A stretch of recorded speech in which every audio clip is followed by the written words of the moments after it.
What's up, everybody? It's Jeffrey Lyles. You're rocking with Lyles Movie Files. We are doing a special episode tonight. It's me and Jay King. We watched a lot of wrestling over these last 48 hours with WrestleMania 35, NXT TakeOver New York, and we are going to break down our thoughts on this. What's up, Jay King? What is good, Mr. Lyles? This was a heck of a weekend for wrestling. I'm super amped because I haven't been this excited about wrestling since the early 2000s. So let's get it, man. All right, let's start off with the Friday night show. For many people, this was the highlight of the weekend, NXT TakeOver. The Black and Gold brand has been on this phenomenal can't miss streak of every takeover as long as I can remember being good to great. And this potentially may have been the best one of these takeovers that I've seen so far. Just without going into the matches and all that, what did you think about the show in general? To me, it took me back to remember the old superstars of wrestling that used to come on Saturday mornings, Jeff, or Saturday afternoons, wherever you were. Uh-huh. It had the same kind of energy as those house shows that they did. Even though you weren't going to see Hulk Hogan or Sergeant Slaughter or Ricky Steamboat or insert your favorite 80s wrestler here, the wrestlers that you saw were the future of the WWF then, WWE now. And the energy was always high. The production value was always good. To me, a lot of times those were the better shows. And the same thing could be said about, like AWA, NWA wrestling, those house shows that came on your Saturday morning. That's kind of what it is, in NXT. This isn't the main event like Raw, or SmackDown. It was high energy and probably some of the best wrestling I've seen out of the WWE in a long time. Yeah, it was a crazy show. And the main issue was that their plans had gotten derailed dramatically because Tommaso Ciampa was supposed to face Johnny Gargano to wrap up a storyline that they had spent 2 years kind of developing and honing and taking through all these different twists. And then Ciampa's neck decided I'm out, and he had to have basically emergency surgery. So they had to fill in Adam Cole in the main event slot. But we know from Adam Cole's performance over the past year and a half as the leader of the Undisputed Era, it was like, well, if you're going to have to replace him with anybody, Cole can step in and take that spot. So that was the real, okay, we know the rest of these matches are going to be good, but can the main event deliver? So let's break down the card now. So our first one was the NXT Tag Team Championship. We have the War Raiders, the former ROH War Machine, taking on Ricochet and Alestair Black.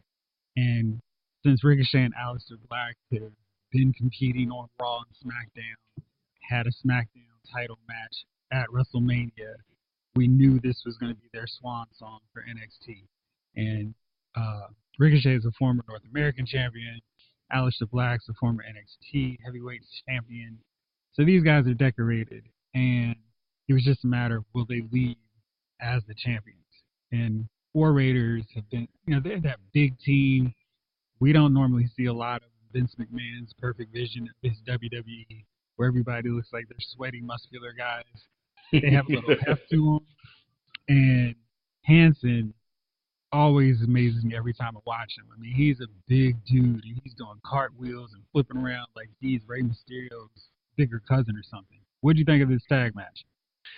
I think this was, the War Raiders remind me a lot of LOD because they just bring that kind of wild ass energy, and that's what's to me has been missing. I really thought like this was a star making turn. Like we're not gonna see them on NXT no more. I don't think. Like this was maybe, and I could be wrong. I know I'm wrong, but I definitely feel like after this match, what we saw in this match and the presence that they have, they could be headlining the tag team events, the main event tag team bouts on Raw or SmackDown or pay-per-view. They're good. I really like this tag team. It was fun watching this and then talking to you, who hasn't been watching NXT and keeping up with this stuff for like the last few months or years. Because War Machine and ROH was a team that was cool, they had good matches with all the top teams that they fought, and they were kind of like on their way out. They were being used as the measuring stick for the other teams.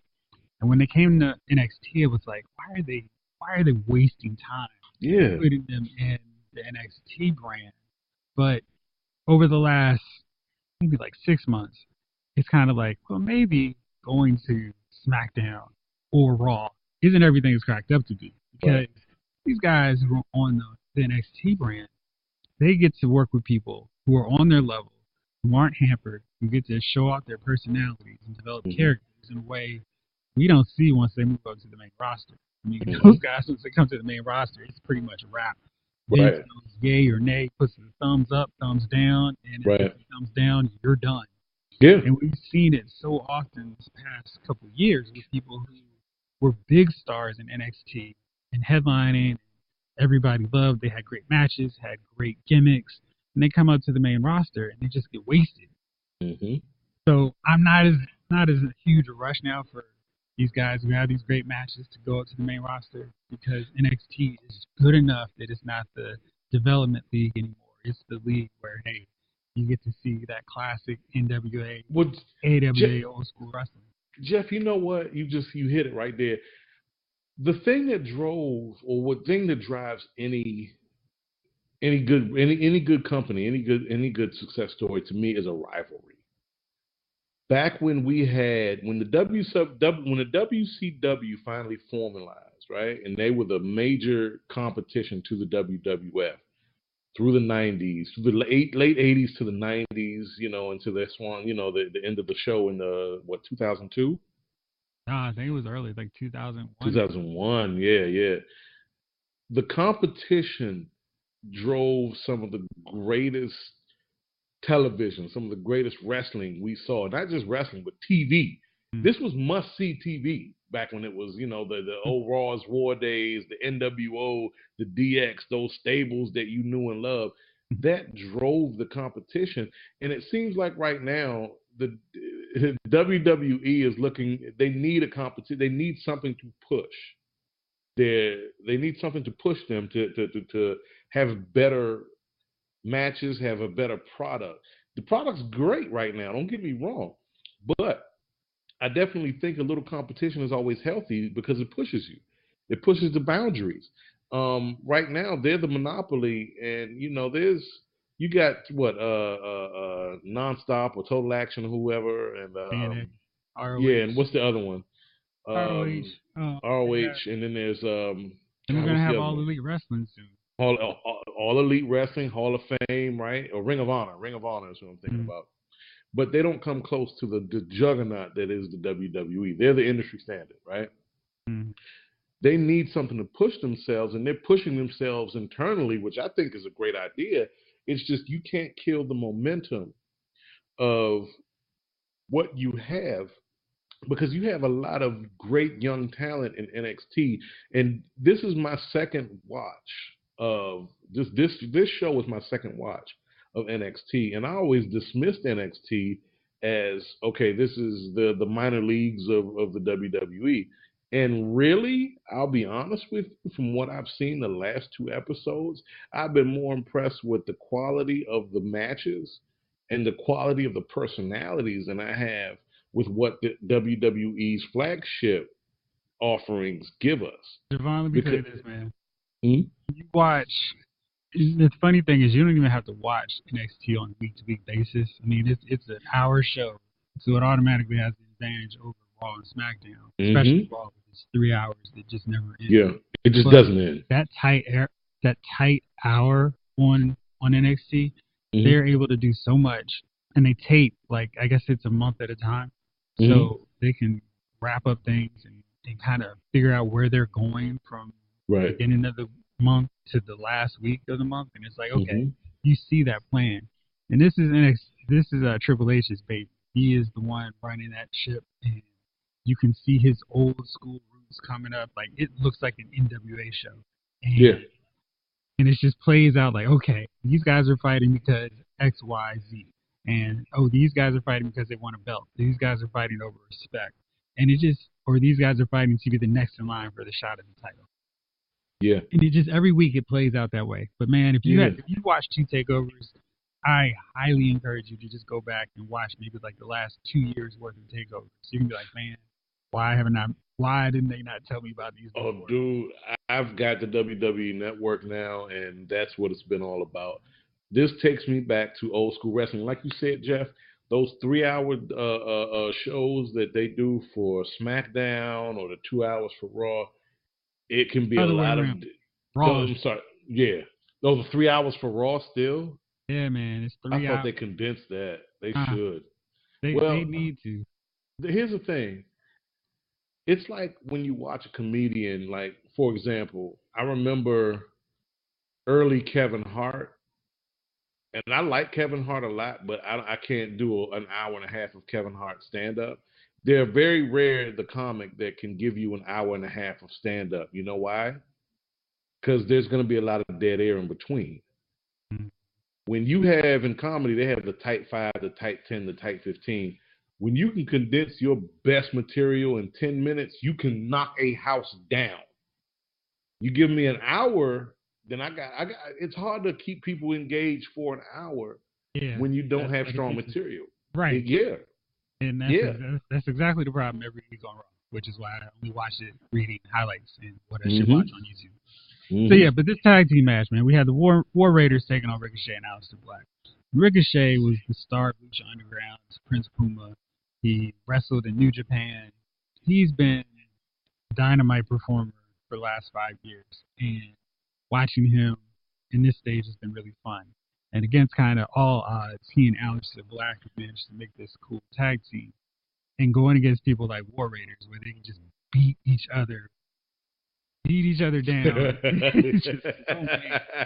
It was so much fun. They were just like, nah, dude, I'm gonna hit you in the knee down. Now I'm gonna hit you in the Yeah, face. And it was like, oh shoot. And Ricochet's doing fallaway slams on Hanson. Hanson's doing yeah. backflip elbow springs. Back flip, Dude, elbow springs. These are things that you miss it. You don't see it often. Yeah. yeah. And they it was funny because it's like so often they do the moves now where it looks like it hurts, and it does hurt. And then there's some cases where it's like that didn't hurt, but Right. they're hurting each other a lot more than back in the day. But this one, it was like, oh shoot, are they hurt? And they were just selling so well. It was like, man. And then the commentary sold it so well. Oh Mauro yeah. Ranallo, he was just like, yo, they could leave here with the NXT tag titles and then take on and win the SmackDown championships on Sunday. Yeah. And initially, I'm like, of course that's not going to happen. They're leaving. Why would they win their last match? But I bought into it by the time it was over. It's like, oh man, they're going to win. Who is who does the play by play? Because I'm gonna tell you something. Whoever it Mauro is, Ranallo. who is it? Mauro Ranallo. Okay, that guy could call. He could call a fat man eating a cheese sandwich in a park, and it would probably be riveting. You know. I think he used to do MMA before he Okay. came to WWE. Okay. He's great because he has he's excitement, great. and his analogies were spot on. He was like, Spot on. they've got chemistry like Bradley Cooper and Lady Gaga, but nobody's gonna be in the shallows tonight. It's like, dude, how are you coming with this stuff just off the top of your dome like this? Yeah. Crazy. No, he was good and he's engaging, and that's these are the this is another element. Damn it, JP Triple H, you really put something good together there. And look, I know we're very early in this, right? We're only talking about the first match, but I was so impressed by these two NXTs that I watched that it's to me better than the actual product. I can't say that enough. It's better than what we hold our hat, what the WWE hangs their hat on. And I know that Triple H is next in line to take over, but Vince, you gotta. Dude, let him do what he's doing because we're talking about a real golden age coming up, another golden age coming up. Yeah, I definitely see that. As soon as Vince decides I can't do this any longer, or when he takes a bucket, which is probably more likely. But yeah, Triple H, I can't wait to see what he does with the main roster. Oh yeah, as long as he keeps his influence on NXT, so it remains the way it is. Mm-hmm. I don't think he will. No, I'm sorry, Jeff. Go ahead. Yeah, I don't know if since you haven't been watching takeovers in NXT regular, have you seen the Undisputed Era? Kyle O'Reilly and Roderick Strong in particular with their tag I matches? haven't. Now those guys, they were pretty much running the tag team division, and it got to the point where they had gone through all the tag teams, so they had to lose. But they were putting on tag team clinics on these takeovers, and this was the first one in a long time that they weren't wrestling. And it was like, oh man, this is going to be as good because they're not involved. But this tag match was every bit as good as the Undisputed Era tag matches. Right. And Ricochet and Alestair Black came up short. They got the nice farewell as they head up to SmackDown Live for good, I guess. But man, this was War Raiders came off looking really good in this one. You know, the War Raiders, to me, they got the same kind of energy that somebody like a LOD or the Bushwhackers, where they're raw energy, man, and they can stir up the crowd. They need that push. They really are the next. I know you didn't just go with the Bushwhackers, man. Let's say the Sheep Herders, where they were like gangsters. The Sheep Herders, when they were gangsters. I like the Bushwhackers because they were so family friendly. They were, but man, gosh, you know, watching them in the NWA when they were just like in UWF, when they were carving up people with forks and knives, and then they come to WWF and they're licking people. I'm like, come on. They're licking people. And I'm going to tell you something. You haven't lived until you've seen your youngest daughters walk into a barbecue during the Bushwhackers entrance because they about to wreck shop on the food. Proudest moment of my life. Hey! So next up, we had the North American Championship match. Velveteen Dream, the champion, took on the challenger, Matt Riddle. And Matt Riddle has this bro surfer kind of gimmick, and he wrestles barefoot, and he's going against Velveteen Dream, who many moons ago I casually met as he and Leo Rush were part of the Maryland Development Wrestling Territory. And they came into the room when I was interviewing Kurt Angle, when he was down here at the Bowie Base office. And they were, you know, quiet or whatever, and they were all bashful and shy, but watching them from where they were to like these stars, man, it was kind of crazy. It's like you never know when that next generation star is going to pop up from. So Velveteen Dream is this guy, man. He has so much charisma, personality. He does so many little things in wrestling. Right? And I'm just like, gosh, I know if he goes up to the main roster, this is going to ruin him. This is going to ruin him. So much fun to watch right now. What do you think about this one, man? Velveteen Dream reminds me of, he looks a little bit like Mahershala Ali. But I'm going to tell you something. He's got the charisma. He does so much. His entrance for NXT, I haven't seen anything as elaborate as that in a long time, dude. Normally you get the Titantron and you get some fireworks and somebody comes out there and yells. This dude came out there on, if I can remember, was it like he was being carried on a throne or something? Came out of Statue of Liberty, and then he sat right.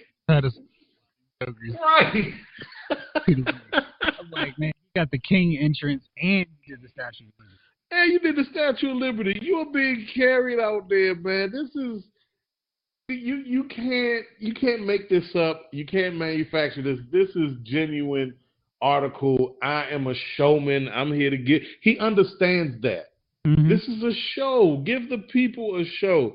I get so tired of seeing some dork come out there running full steam down the ramp with the fireworks, or standing there standing on his mark, waiting for his cue for his fireworks, and then he right. You know, I want to see somebody with mad personality that owns the crowd.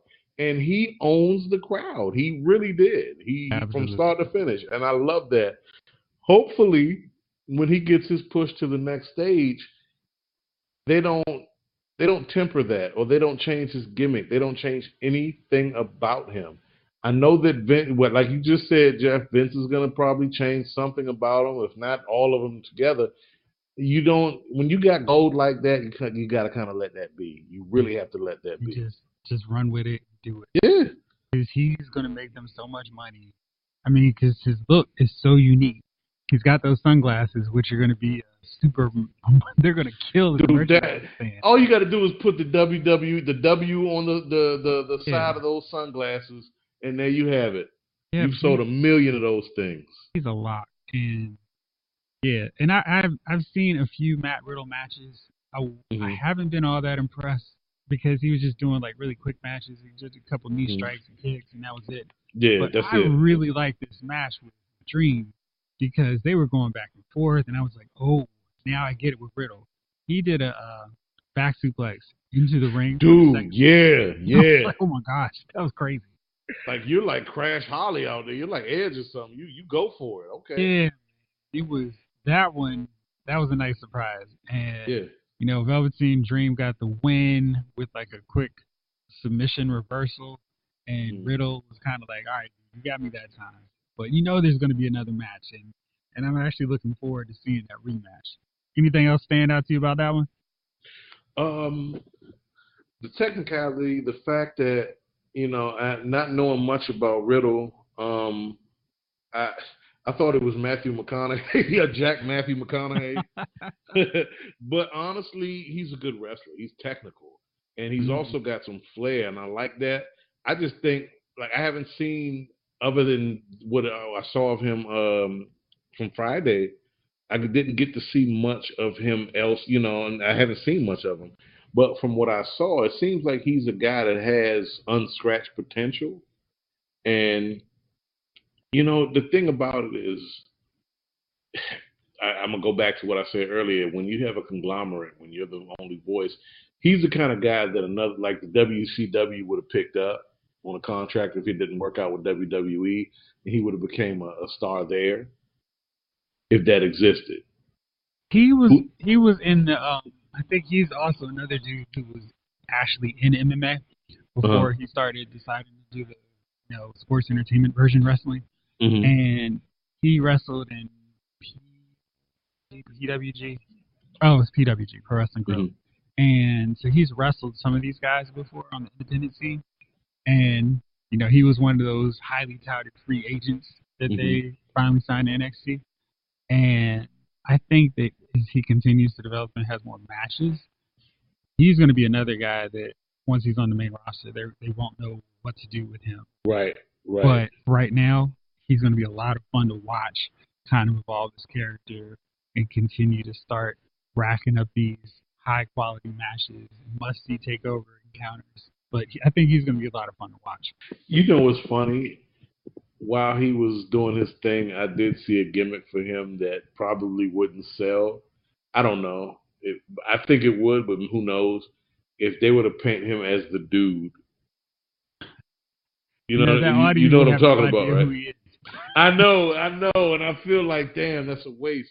But like that same kind of laid back SoCal sarcasm, I think that would work so well for him because there would be nobody else like him. Like surfer dude, yeah, bro, chill, whatever. Like I would love that. I think in his promos, he has a lot of that bro. Like, Yeah, I don't know if you heard his entrance, but yeah, he does a lot of that promos. You probably saw it in the little video package. yeah, I did. I think they do an excellent job on those because you don't have to watch the weekly show to get the gist of any feud in Hmm. NXT. It's like, oh, that's Hmm. all I need to know. Perfect. Let's get to the Perfect. match. Yeah, Because you can, it's dude, it's like remedial wrestling. I can come in from knowing nothing and pick it up right away. right. That's Yeah. great. Mm-hmm. That's great. All right, let's see here. Next up, NXT UK Championship. Pete Dunne versus the one name only needed, Walter. And Walter, to me, I hadn't seen him. He's a Mm. guy who I've heard about wrestling in, UK and other territories internationally. And so I'm like, okay, let's see what the fuss is here. But man, I've watched a lot of Pete Dunne matches, and Pete Dunne looks like a regular dude. But once he gets in the ring, it's like, oh, okay. Hmm. This match, man, it was different than anything else we saw on the show. They were just clubbing away, and it looked like all their stuff hurt. And to me, if you could sell me on this illusion, like, oh, wow, that looked like it really hurt. Oh, that hurt. That really Yeah, hurt. that hurt. I am sold. What did you think of this one? This is an old school pain match. Like they at certain points, like that knee, that looked like they were trying to hurt each other. I mean, Gunn delivered a knee to Walter. I was like, hurt this guy. Maybe I don't know what I'm talking about. I'm pretty sure I don't, But that was it. Either it was intentional or he did a hell of a job selling it. He looked like he was trying to hurt the guy. Yeah, man. I like the match because it had bad intentions. I like when matches have bad intentions and it has a potential not for something to go terribly wrong, but we know we're watching an opera. We know we're watching a back and forth. But I like when there's an element of surprise when I think there could be a smidge of bad blood because that means that although these guys are going to keep it professional, what's going to happen is at some point that bad blood is going to translate to a move where you kind of suspend any disbelief that you have and say, oh gosh, these guys are fighting for real. Right. Like they don't like each other. Mm-hmm. And it had an element of that. And I think that's one of those deals that NXT does so well that you don't necessarily see on the main roster as much, where it's like, okay. And I think that just has more to do with that hard-nosed kind of style they do, where it's like, all right, we're going to do our flips, we're going to do our kicks back and forth, but we're going to make it look like everything matters. And that's so huge and such a big key with any of these shows, where it's like, all right, just that suspension of disbelief for one moment, where it's like, okay, I know they've been working hard and staying together on this, but that time he messed up because he really hit him with that knee. Yeah. And that match just seemed full of it. Mm-hmm. And yeah, so I really like that one. So it's basically 3 for 3 for me at this point.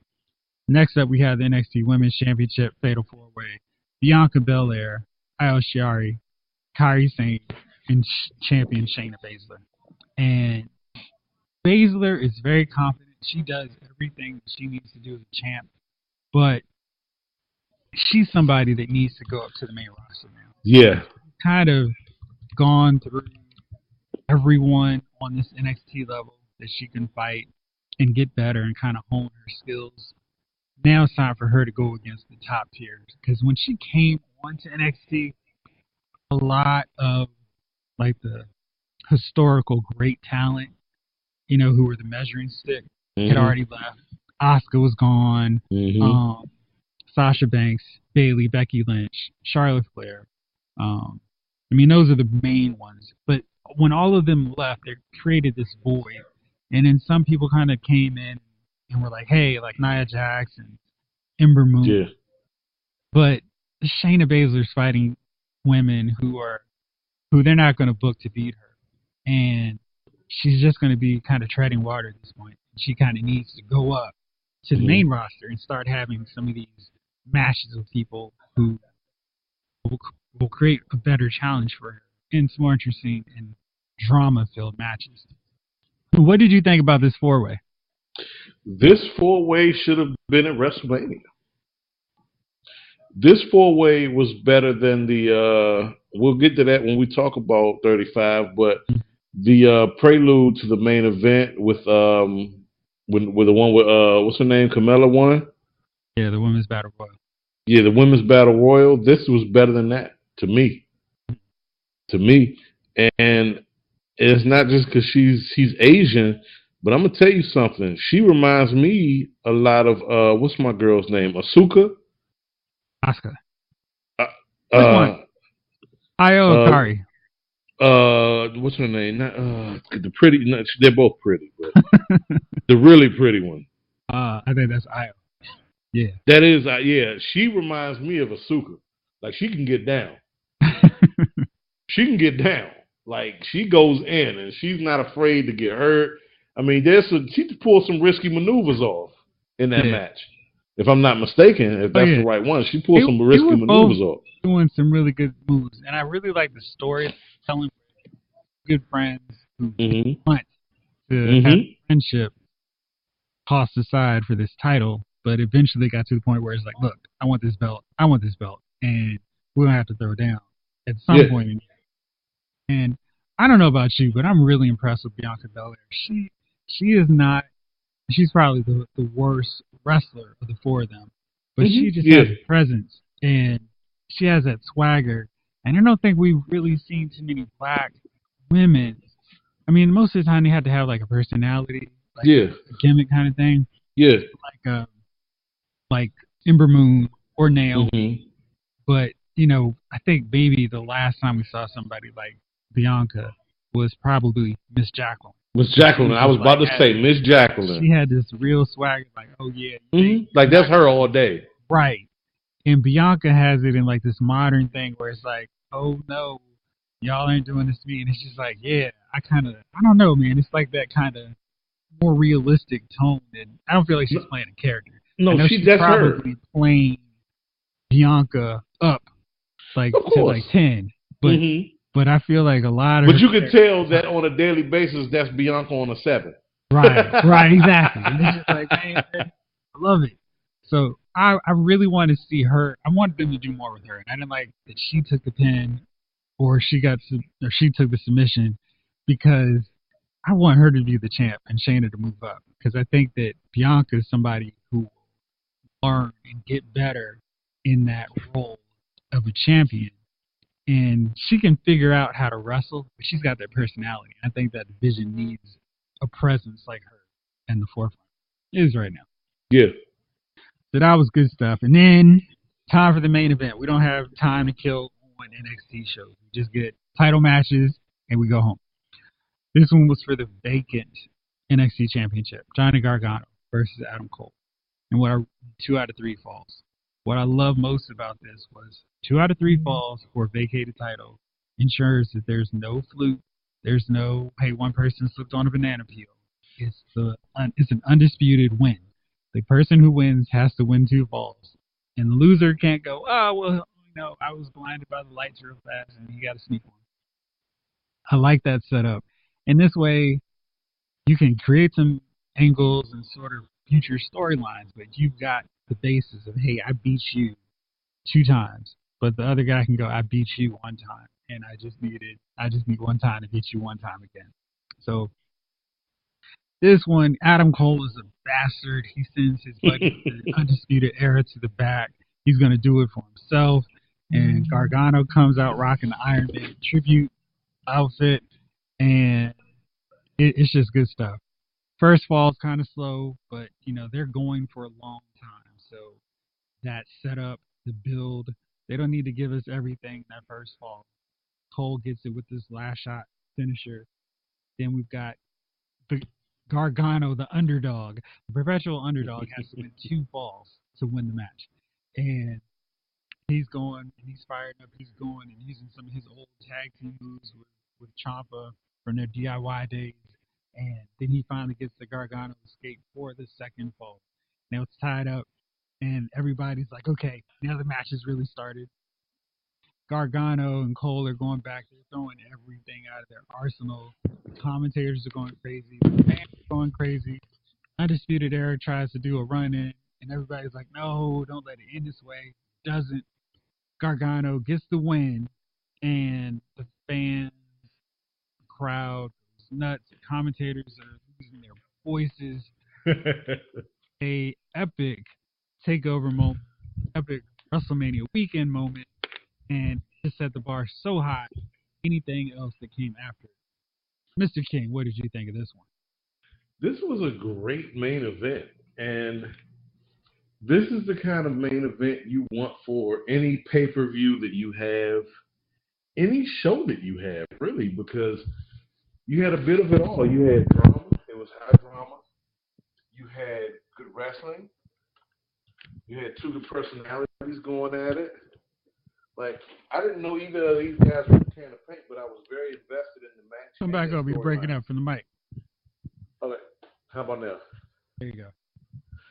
I said, I didn't know either one of these guys from a can of paint, but I was very invested in both their storyline and the match itself.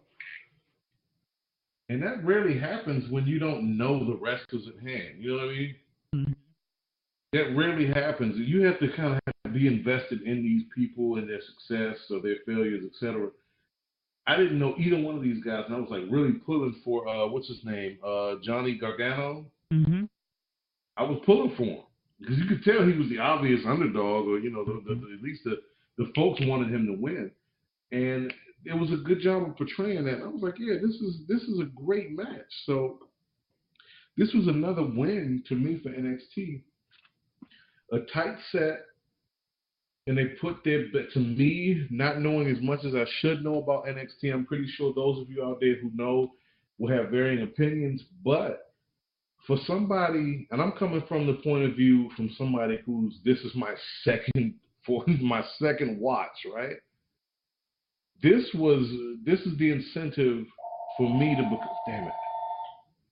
Okay. You don't have to edit that.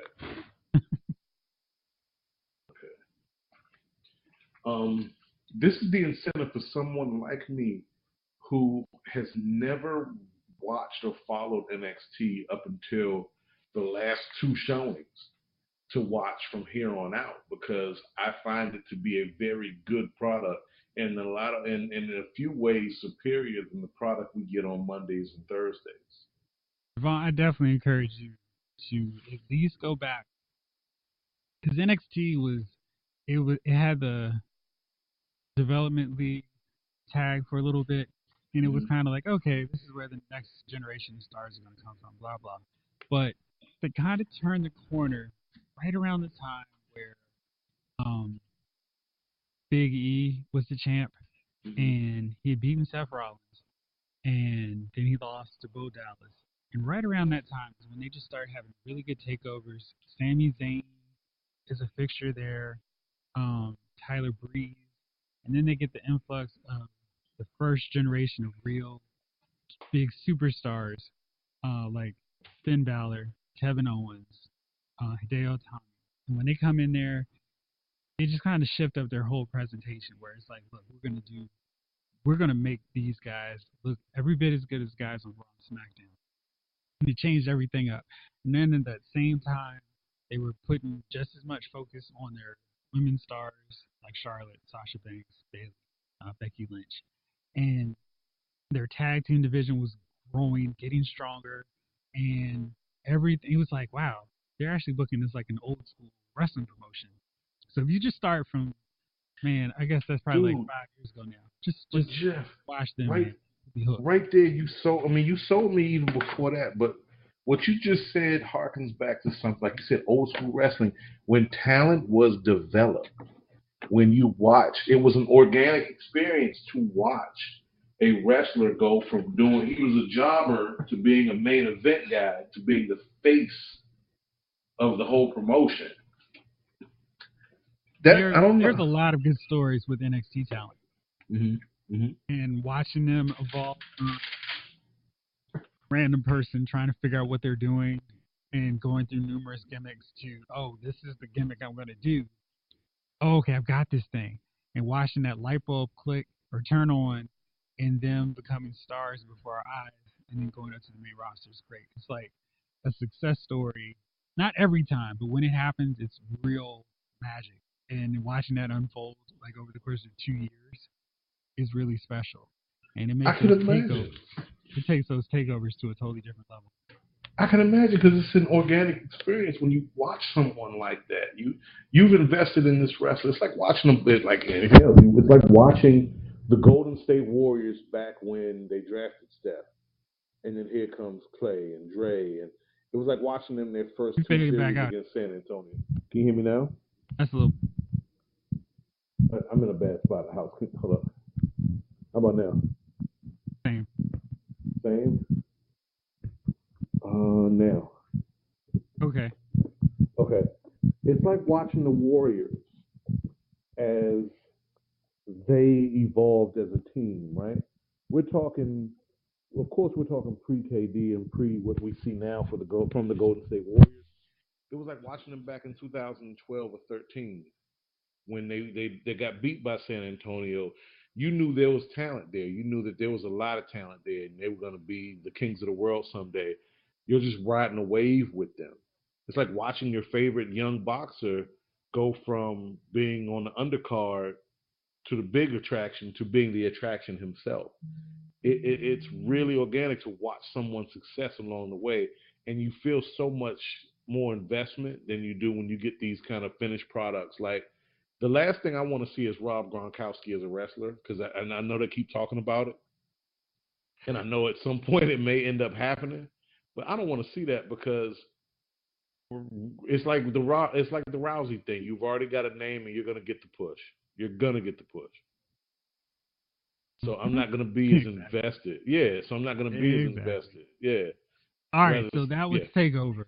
And then it's time for the big main event of the weekend, WrestleMania 35. And if you watch all of this show from the start of the pregame to the last match, you win a super endurance trophy. I could not do that. WrestleMania has become a 2 day affair for me. I cannot. I think it's because I love those Avengers Marvel Studio films. I can't watch 6 hours of them. I don't know.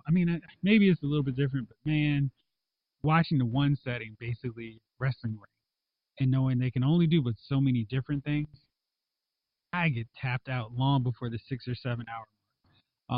There was one point in the show where I was like, "This is a perfect ending," and then I looked at the timestamp and I was like, "Yo, it still has 2 hours and 50 minutes to go." I'm like, "This is crazy." So that kind of played out for me with how I viewed this show. Um, so we had the. Did you watch the pregame pre-show? Unfortunately, I did. All right, so we had the cruiserweight title match. We had Buddy Murphy and Tony Nese, and this one was solid. They did everything they needed to. People are still coming in. It's daylight. The sun's going down, and they're just kind of like, "Hey, let's do our thing." Not everybody's here. No one is really here to see us, but we're gonna do our thing. And I thought the match was good. There were some good high impact moves, some real strong strikes where it's like, "Jeez, did he mean to hit him that hard?" Yeah. And Yeah. Tony Nese won, and he got the running knees, got the pin, and he becomes a new 205 Live champ. And I was fine with that. Good opening match, and it was like cool. If everything stays like that, we'll be solid. Then we move over to the women's battle royal, and this kind of felt like the theme of the show for me. They did something really good, something good, and then they kind of did something that had me raise my eyebrows like The Rock back in the day. Um, so immediately, despite having like copious amounts of time to talk to the talking heads in the booth, they rushed through the ring introductions for like 90% of the competitors in this match. I'm like, dude, we know they're not going to win if we can't even give them an introduction. So I thought that was weird. Asuka and Naomi were the two who got an entrance. And then everybody else is just kind of doing their thing. And I felt bad for Asuka because she really should have been in the main show defending her title instead of just using it as an accessory for Charlotte. So she has something to offer in that match. I was like, this is so whack because Asuka's been doing her thing. She already beat Becky Lynch, so she has a beat to be in this match, maybe more so than anybody else. It's like Right. Right. she's in the battle royal of no. She's in the battle royal of no consequence. So it was lame. Um, but we see, it's one of those typical battle royals. A bunch of people are in there. People are holding legs inexplicably, and holding arms, stopping people from getting eliminated. When it's like, why do you care if insert wrestler here gets thrown out? Your Right. goal is to be the last person. Why do you care? Exactly. I just sit back and let everybody else do all the work, and then go, oh, okay, now it's time to knock this last few people out. Those are So, always my favorite wrestlers in battle royales because it's a for them. It's a marathon, not a sprint. It's chess, not checkers. I'm not gonna sit there and try to over engage. It's like when Magneto says, "Let the pawns go first." right. Yeah. So I thought it was hilarious that they had Carmella, who is a face, who is a good guy, do that. And she sat back and chilled on the outside while everybody's Hmm. getting knocked out and eliminated. Then she's like, hey, Sarah Logan, I was not eliminated. And it was like, wow. And I'm thinking that's such a cheap way for a good guy to win. But I'm not mad at her. I didn't think she was stupid. But it was like, wow, okay. I guess that's the way she's running. What did you think of this one?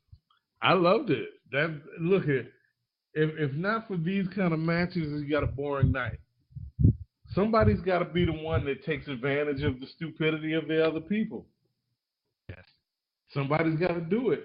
And I love the fact that, What's the old girl's name? She was so happy and elated. She was so happy Oh, and Sarah elated. Logan. Sarah Logan, she won and all that, and then out of nowhere, here comes Carmella. Perfect, Yeah, perfect to me. it's funny because I'm like, man, the Riot Squad just dominated that whole battle royal, and after getting trounced and trashed by Ronda Rousey, Becky, and Charlotte for the past few weeks, they look like game beaters, world beaters, and and all of a sudden, oh, but you're not very smart world beaters. So I thought that was really interesting. Then we moved on to the tag titles, the Raw tag titles. The Revival went against Kurt Hawkins and Zack Ryder. Hawkins and Ryder used to be a tag team champions with under the Edge La Familia faction, where they were the Edgeheads. And the Revival was the best tag team in NXT for a very long time. Then they moved up and got treated like trash, like most tag teams in Raw. And now they finally had the belts and a little bit of respect.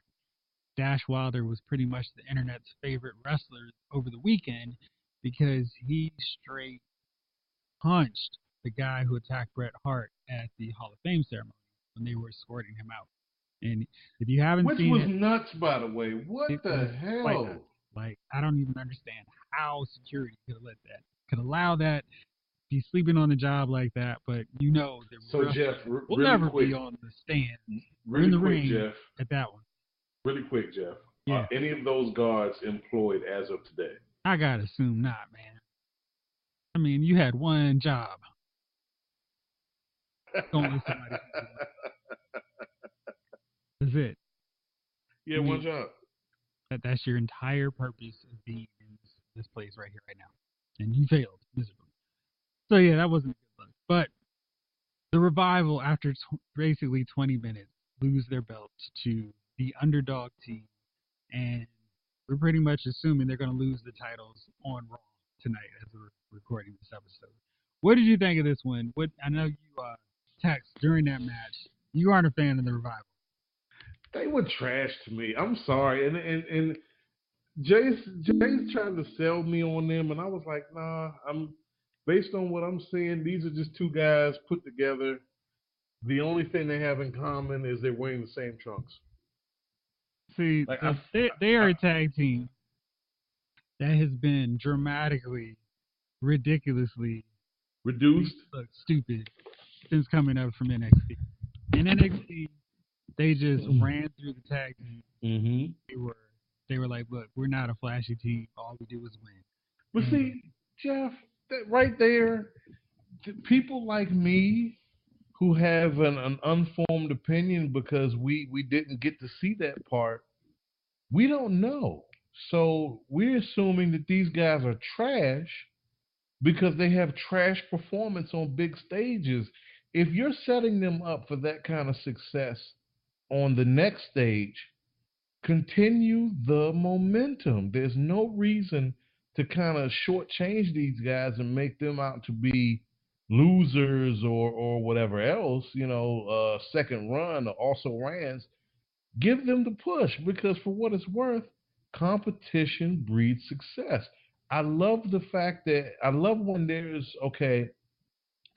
there's no guaranteed baby face. Like this guy is the guy, or these guys are the guys of the promotion, and it doesn't matter what happens. I don't care how great of wrestlers you are. I don't care what kind of momentum you have. I don't care how much the fans are behind you. These are our guys, and that's what we're running with. That stinks to me. It stinks welcome because to the WWE. I know, I know. I mean, come on now. And when I you know. go and you finish up this homework assignment to start going back to these old takeover shows, and you start getting to the Revival era, Hmm. come back to me Oh because when yeah. they start feuding with DIY and the Authors of Pain, you're gonna have a totally different take on the Revival. And I'm sure I'm positive. I know I will. Yeah. The thing is, I was so greatly influenced by what I saw at WrestleMania. Like these guys are trash, and Nah, man, that don't. what The what no that WrestleMania but presentation is pretty bad for a lot of but people. that's what I'm saying. That's what I'm saying. That presentation is bad.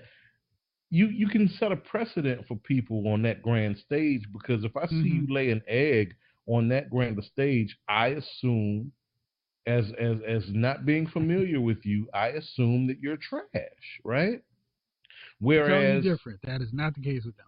I'm pretty sure. The thing is, like I said, coming into it not knowing, and I see you on the grand stage, I assume you're trash because you laid an egg.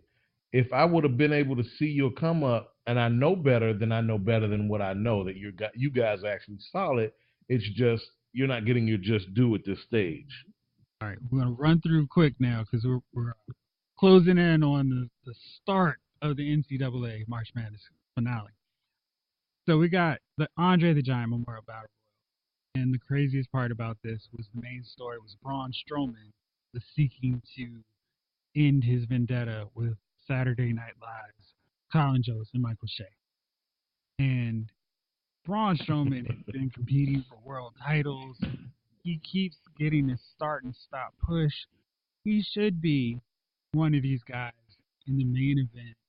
We're right in that picture, the second from the top match. Instead, he is in a ridiculous match for the second WrestleMania in a row. I don't know your take on Braun Strowman, if you've seen him whatsoever. What did you think of this battle royal? Braun Strowman, Vince likes him big and strong, right? Big, strong, and can grunt real loud. From what I've seen, the guys that get the push from Vince. Not lying. Braun, huh? You're not wrong. Yeah, Braun fits the bill. He's big and strong and can take on 5 men at a time. He could eat four guys like me on a brioche bun and still go out and wrestle, right? He's a huge human being. He should be one of the faces. He should be the top heel of the promotion right now. Seriously, Yeah. that's how I feel. And another thing, Colin Jost and Michael Che. Michael Shea. Yeah, as much as I like these two guys from SNL, like they made Weekend Report worth watching. They're part of that whole SNL. Every you know SNL goes through their revivals, and this is the cast that brought it back and make you want to watch again. Michael Che and Joe Star are part of this new exciting cast, but they failed miserably as the comic relief. There was no jokes. None of it landed. No, seriously, none of it landed. The funniest thing about their appearance was when good old Hall and Nash came out, and that for me, that made the whole thing. It didn't make it worthwhile, but their appearance made those two guys funny as these two, like, not even affable losers, but just losers. I was really, I can't say I was expecting so much more from them, because I really didn't know what to expect, because I just didn't think they would translate into the WWE universe. I don't know. It's like it takes a certain type to fit in and bring the funny. It's one thing to be a comedic person and to be a part of that universe for a few, just to do your thing or whatever. But you kind of got to be involved with and get it. Like, their whole energy was wrong for it to me. Yeah. They Yeah, were flat. It was they were so weird. flat. Like, come on, It guys. was weird. Y'all need to oversell all of this. Like, I like when he came out with the Odell jersey, but that was it in terms of like, hey, let's do something That was funny. it. That was it. The old Scott Steiner old school wrestling helmet. Like, dude, that was all we got. And it was like, okay, this, I didn't expect much, but you guys really could have took this. You could have took this wherever you wanted to go. Because let's say if it's Will Ferrell or if it's Kevin Hart or Bill Murray, you're gonna have such a high expectation because these guys are funny and they're known to be funny, right?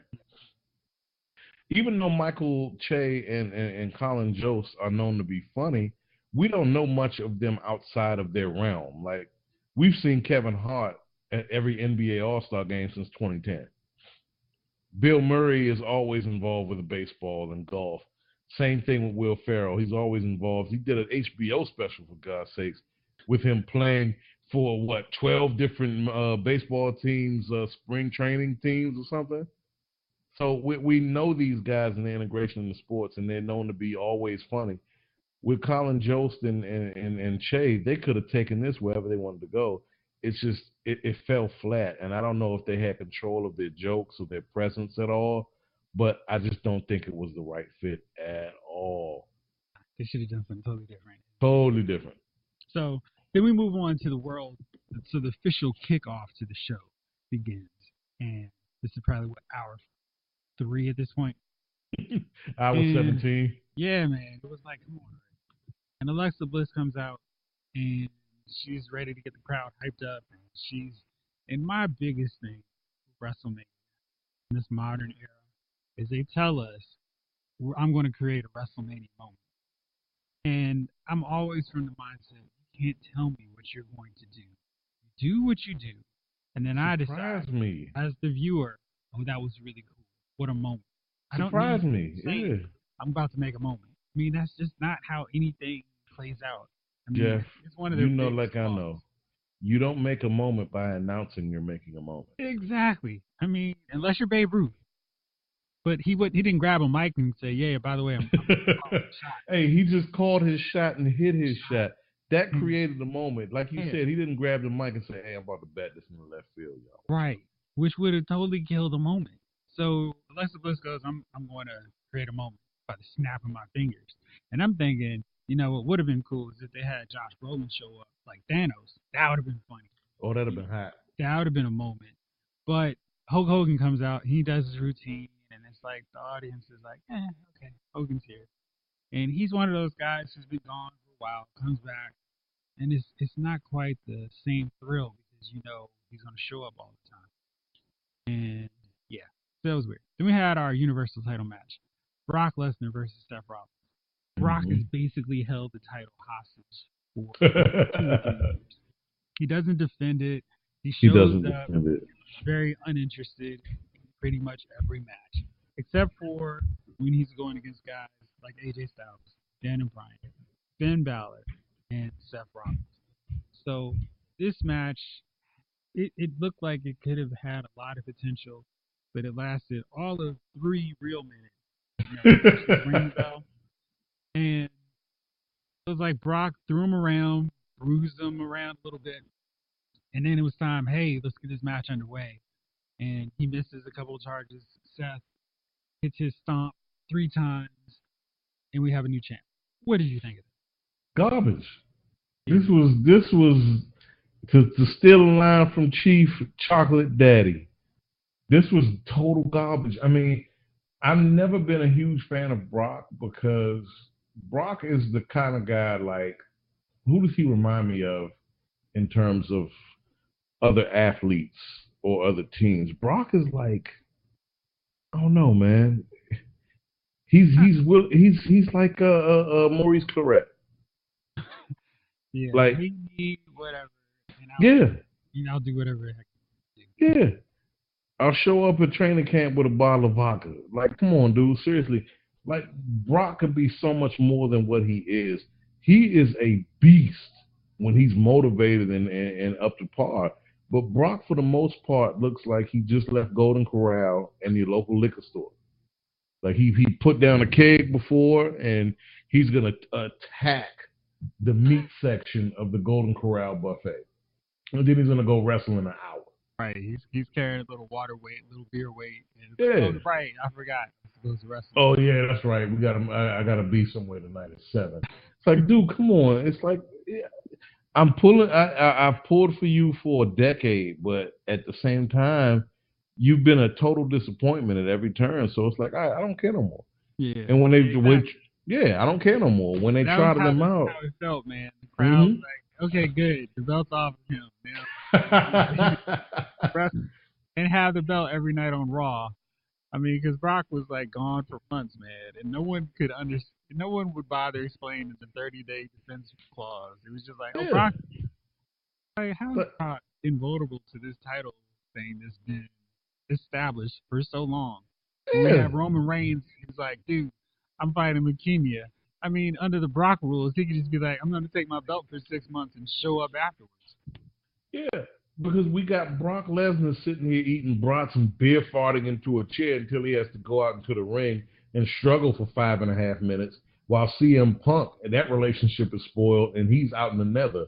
We need CM Punk back in WWE. Seriously, I've been wanting to say that for a while, but CM Punk is the last of the great ones to me. Why? I think AJ Styles is past him in terms of recent great ones. I don't But know. I like AJ Styles, but Punk had it all for me, man. He had Punk it did all. have a personality. He really did. He had it all. And And speaking of AJ Styles, he's mhm. wrestling in the next match, taking Yeah, on the Viper, Randy Orton. I don't know if you saw the beginning of this, I but did. when Orton comes out, they've got these weird virtual reality emoji looking deals that they slap together Really stupid. so bad. And I'm Stupid just graphics. wondering if they're like 6-year-old kids who are like, wow, this is amazing. Because I'm like, this is terrible. This is garbage. What is this? Yeah. I mean, I know the crowd doesn't see it, but as a viewer, I'm like, come on, Like what man. is Jeff? I kept thinking that the whole time. Like these big giant dumb graphics. Look, in the NFL it works, but it really doesn't work because we know this is a big stupid graphic that they're doing from the trailers outside the stadium, Mm-hmm. right? But Yeah, man. we don't care because it's football. It's Exactly. football. Just get us a football. We're Just good. get us to the football. We don't care. In wrestling, it's like okay, I still have to see these people after you put this dumb graphic down, and that's the beauty of the NFL and football as a whole. You can forgive all because, for what it's worth, they have their helmets on. They're almost not people. I tried to explain myself when I said that to somebody recently, like how a player like Antonio Brown can leave the Steelers to for Oakland, and the Steelers nation isn't that rocked at all. Because for what it's worth, we got another wide receiver and we'll draft another. And I'll be honest with you, up until this season, I didn't know what Antonio Brown looked like. He was just a guy with a football. Seriously, that's the beauty of football from the business standpoint. No player wields as much power as the top, like a quarterback, and that's how they want it because you wear a helmet. In wrestling, it's different because you are the face. You have a face. I get to see you. So if there's something that takes away from that, if it's a stupid graphic, if you come out there and trip up on your run down to the from the ramp to the arena to the ring, you look like a jerk. You look like a doofus. So we had AJ, the face that runs the place in SmackDown, taking on Randy Orton. And I think they said Orton has won the world title 13 times, which is just an indictment on It's how insane. ridiculous they've gone with world title reigns. It's Because insane. I always feel like Randy Orton is a really good wrestler, but he's overrated because of the amount of world titles he's won. To Yeah. me, he is a 4 world title kind of guy who had good reigns. But man, 13 is just stupid. So anyway, But this was a good match, and it was really good. They were trying to counter their finishers, RKO and flying forearm, calf crusher. It was solid. Wasn't too flashy based off where it was in the card because they don't like burning people out with great matches early. About 20 minutes on this one, AJ Styles gets the win with a flying forearm. yeah. I know you missed the end of this, but it's Yeah. worth checking out. Oh, I'm definitely gonna check out the ending. But you know what? I with Orton, I feel like this. Maybe I'm off base here, but at least coming from my standpoint and from those that I know who watch wrestling and have watched wrestling over the years, Orton is not overrated, but he's the most unheralded of the faces of the franchise. He's one of these guys that he's held the title. He's been the guy on the top of the food chain, but you don't care. My problem with Orton is I'd have to go back to like 2004, Mm-hmm. 2007 to think of like a really good Randy Orton match. It was good because of Randy Orton as well. Not necessarily what happened in the match to Randy Orton, but Randy Orton was like, oh man, he did his part.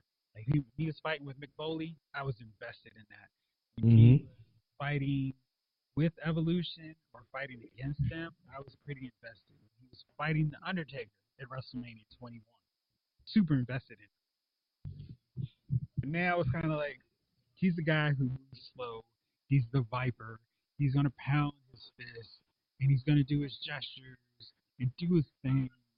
And whether we like that style of Randy Orton match or not, that's what we're gonna get. And it's always frustrating in terms of that.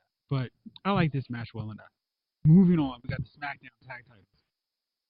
The Usos versus Ricochet, Alestair Black versus The Bar versus Nakamura and Rusev. And what I thought was hilarious was Nakamura and Rusev were pretty much a together tag team, but they decided to get matching outfits, which I just love. Like, thank you. Y'all uphold the good standards of classic old school tag teams that actually wore matching outfits. Mm-hmm.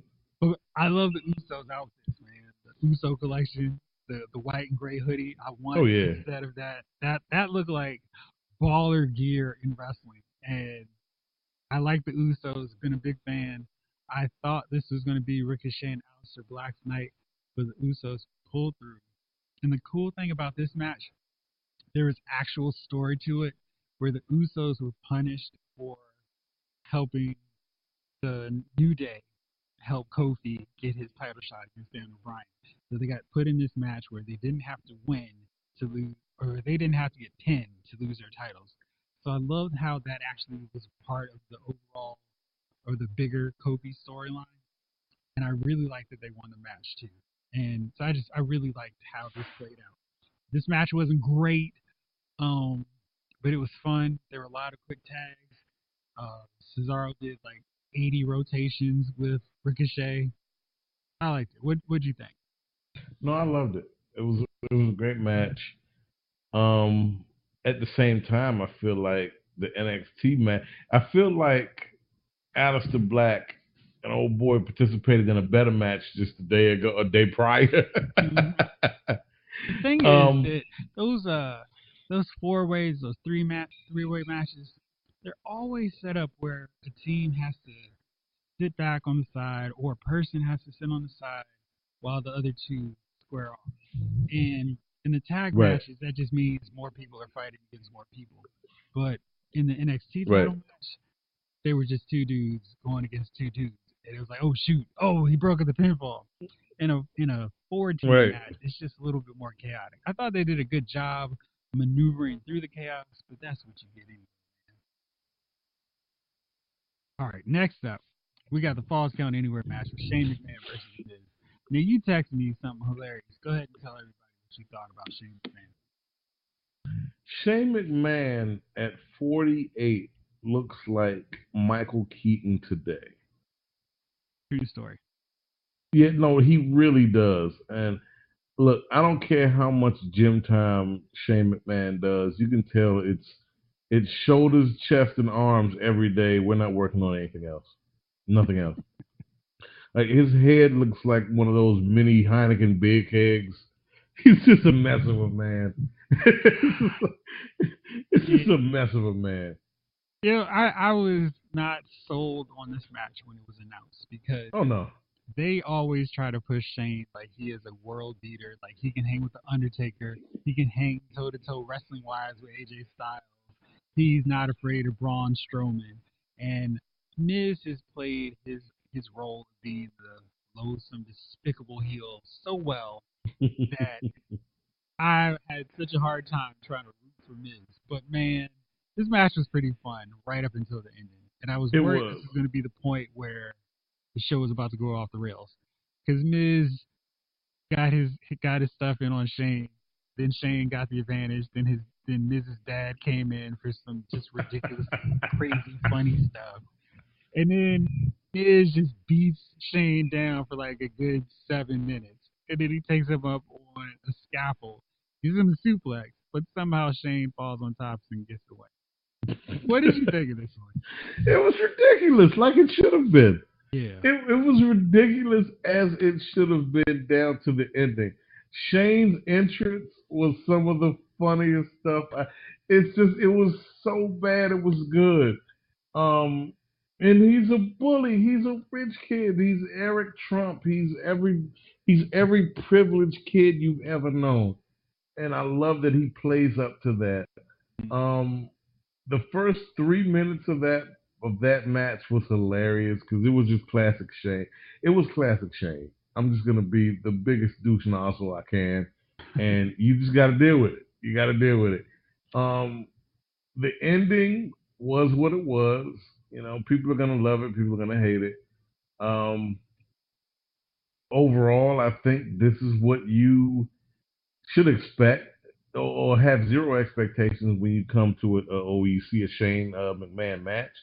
But the ending is right in line with what I would think would happen. I'm not going to say expect, but this is what I would think would happen.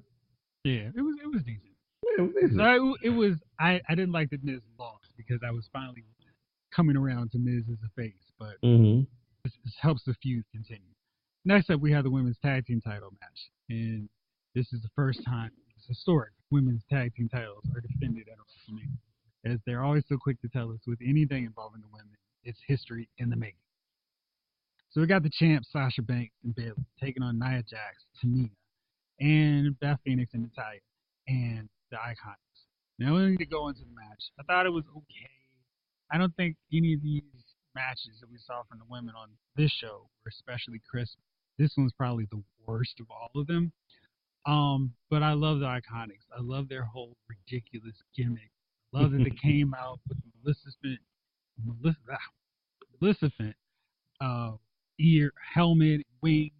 Like they just play their roles so well. Oh And they yeah. got like a chump win, and I like them as tag champs because they're going to bring some personality and people who can talk to those tag titles because Bayley and Sasha Banks cannot talk at all when they have a mic in front of them. They've just gotten Sasha, in her case, she's gotten worse over the years. Bayley just can't do interviews, but the Iconics are going to be fun. They're going to be characters that people just want to see get beat every week, like Honky Tonk Man, where it's like, come on, be the people who beat them. And I think they're going to be great for that division, especially since it's a traveling title. Go to Raw and NXT.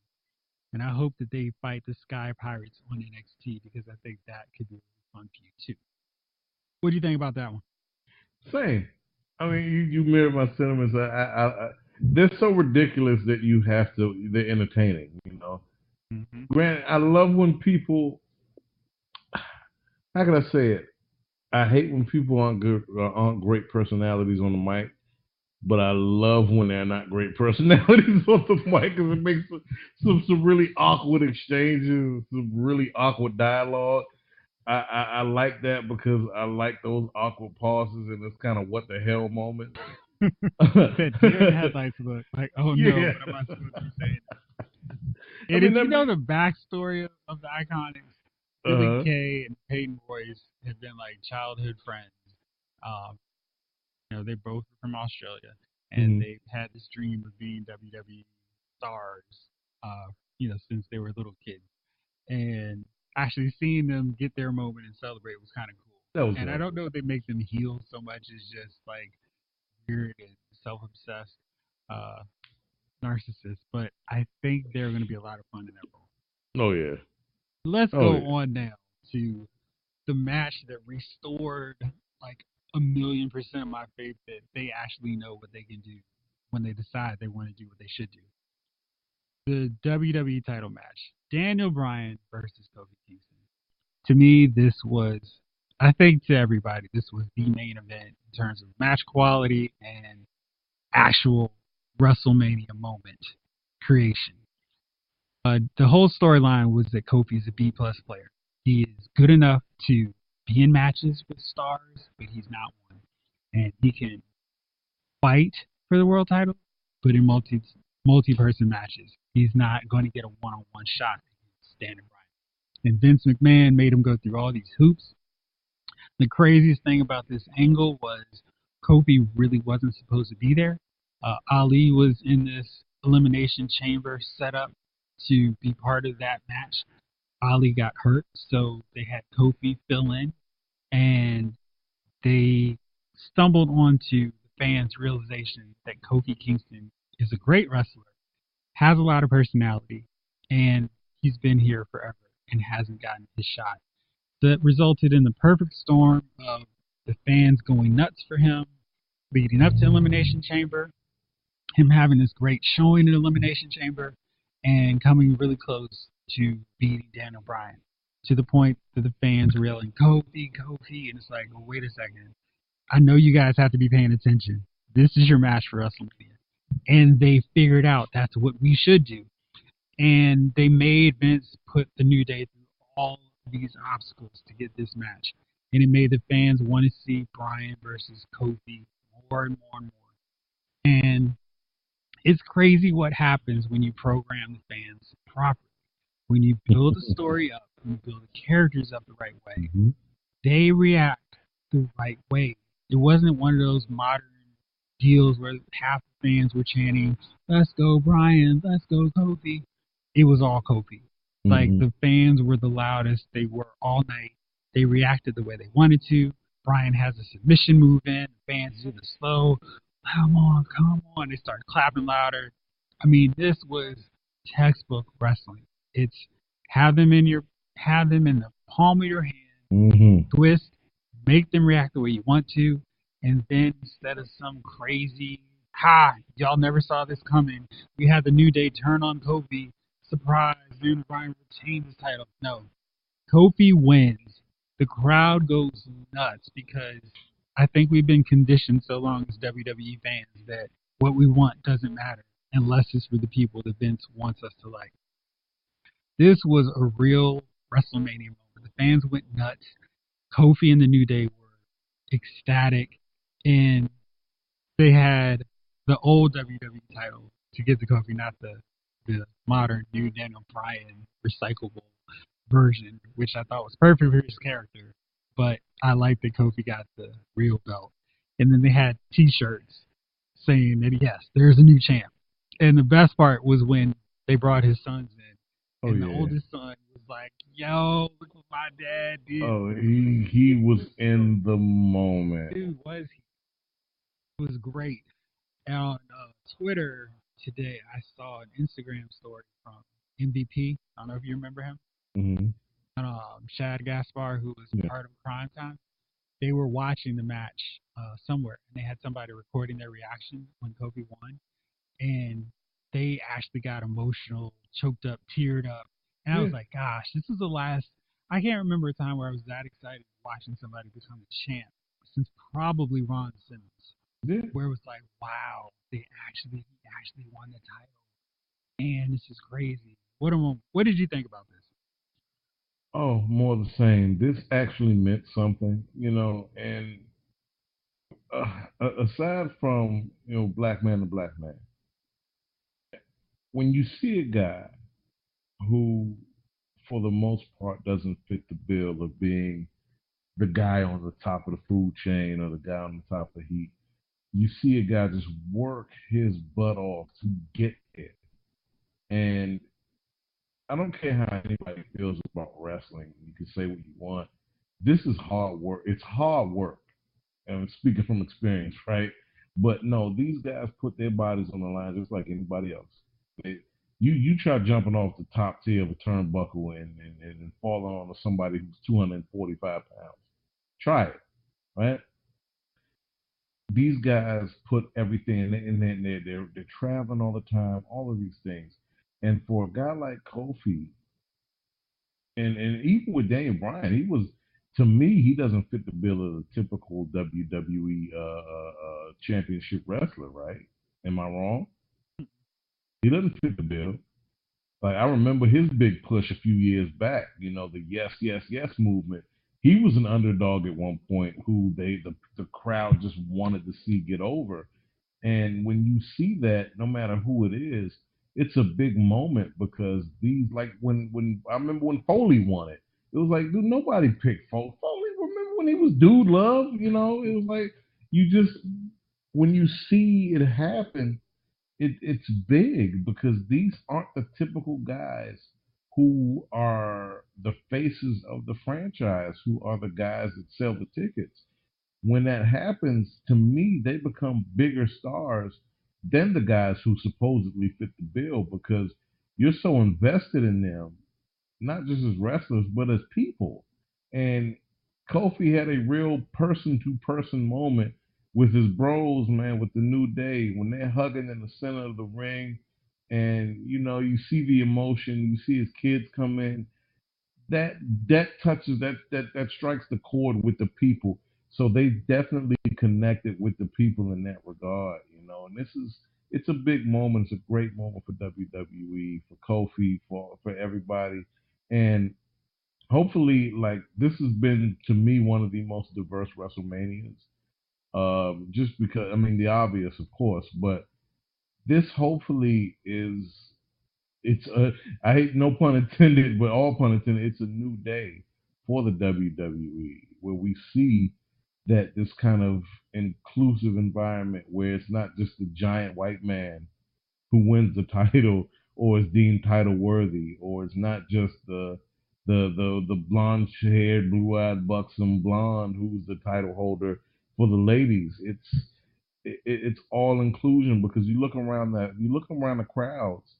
There's so many people who represent what America is today. There's all of us, and I think with everything, whether it's wrestling, our films that we watch, our TV shows that we watch, you have to include the American experience, which isn't just white people or black people. It's everybody. It's We're all here. So I love to see that, and I love to see that. I love to see the amount of diversity that existed with this WrestleMania, not just with this match, but as a whole.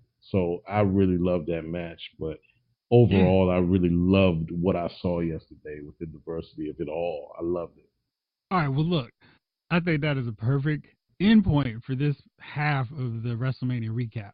So we're going to pick this back up later, and we're going to have this up for everybody so y'all can check this out. And stay tuned later on the rest of this week. We're going to go back with the rest of our thoughts because Jovon still has to catch up on the last few matches on the show. All right, Jay King, thanks, man. We will pick back up later, and it will be on as usual with the rest of the fellas, talking about everything going on in Hollywood and all that good stuff. Hope y'all enjoyed the March Madness finale tonight. This episode of Lyle's Movie Files has been filed.